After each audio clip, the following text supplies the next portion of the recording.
Hi, I'm David Lee, and welcome again to Culinary Capers. Today, I'm going to do a wonderful recipe that came to me from our dear friend here at Shell Point, Gaz Goslin. Most of us know Gaz because of his beautiful garden. He has garden plot here on the island. So Gaz, thank you for sharing this. And Gaz developed this cranberry sauce recipe over 25 years ago. Now I know you may be saying, well, geez, there's a lot of cranberry sauce recipes.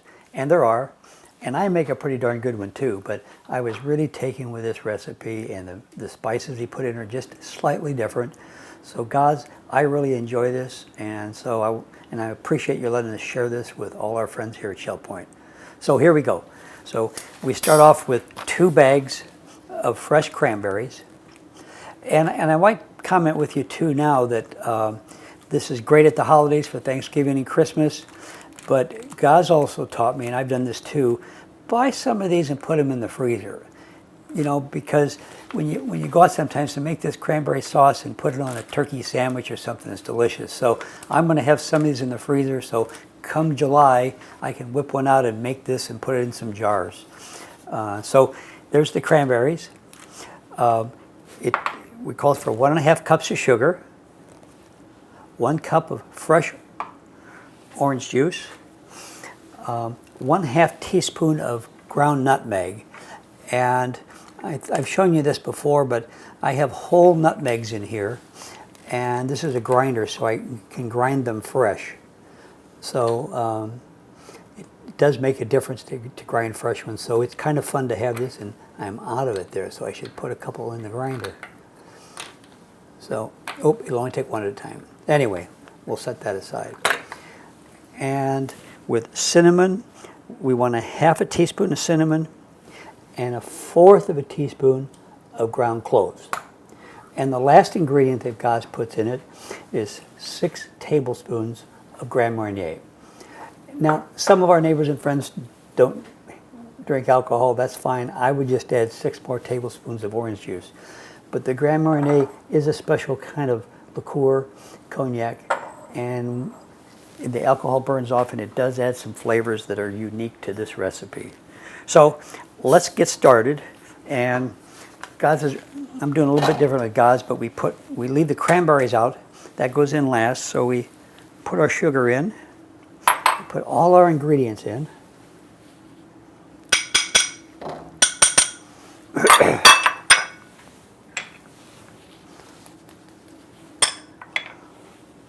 Here's our orange juice.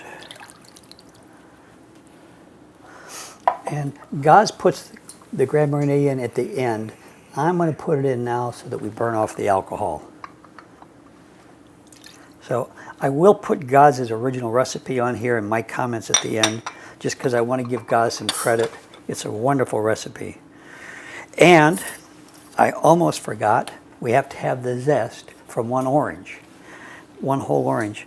And I've showed you this before. This is a little cheese rasp, a rasp. It makes the best, it's the best for making zest, because it really can take the orange off with leaving the white pith, which you don't want. And I like to come back and find the places I missed.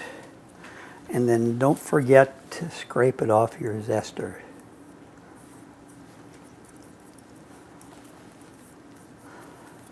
There we go. Now, we're going to go, I've got to get a spoon to stir with here. I'll use a spatula. Now we're going to take all the ingredients here in except for the cranberries, and we're going to take it over to the stove.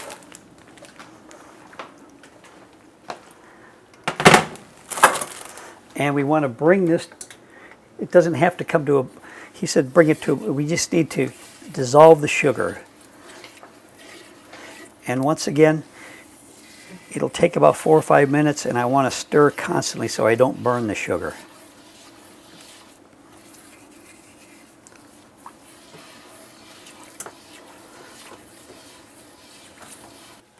This has been 5 minutes, and it's almost to a boil.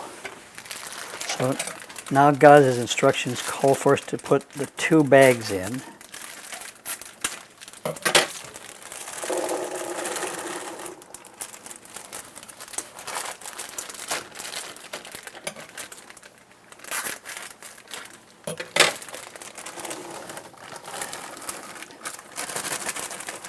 There we have our 2 bags.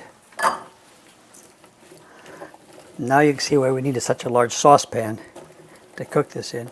Now I'm gonna put this on high heat again and not leave it so I don't burn anything and get it to a boil. So we want it to come to a boil, and Gaz's instructions are just until they all start to pop. So he likes to have kind of half-open berries in the final product. So you just take a couple, 2 or 3 minutes to get this to a boil again. Okay, it's started to boil, and if I keep quiet, it's like popping popcorn. You'll hear them popping.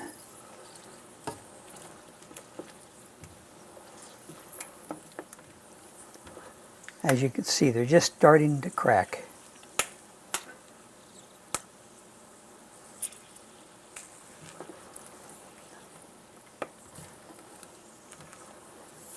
Okay, I'm going to keep stirring it for just a little bit more.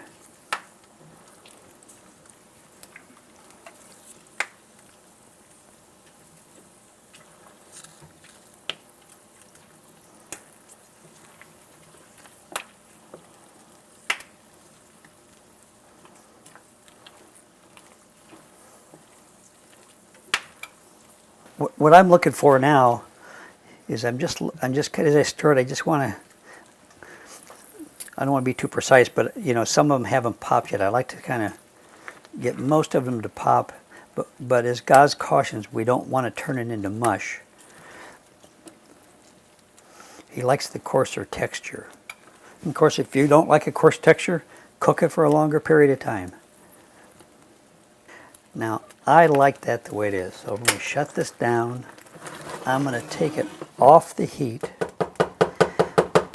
and I'm going to let this rest for about an hour because I don't want to be dealing with the hot liquid. I've learned from experience that this will make about 6 jars, so I have them all cleaned and ready to go. And I found this at our Shell Point thrift stop, so it makes it a lot easier for me not to clean up. And here is the finished product. And it's still pretty soupy in here, as you can see, but that berry juice is really going to cajole. And this is what it looks like when it's done. And I was going to say, I wish you were here to taste it. But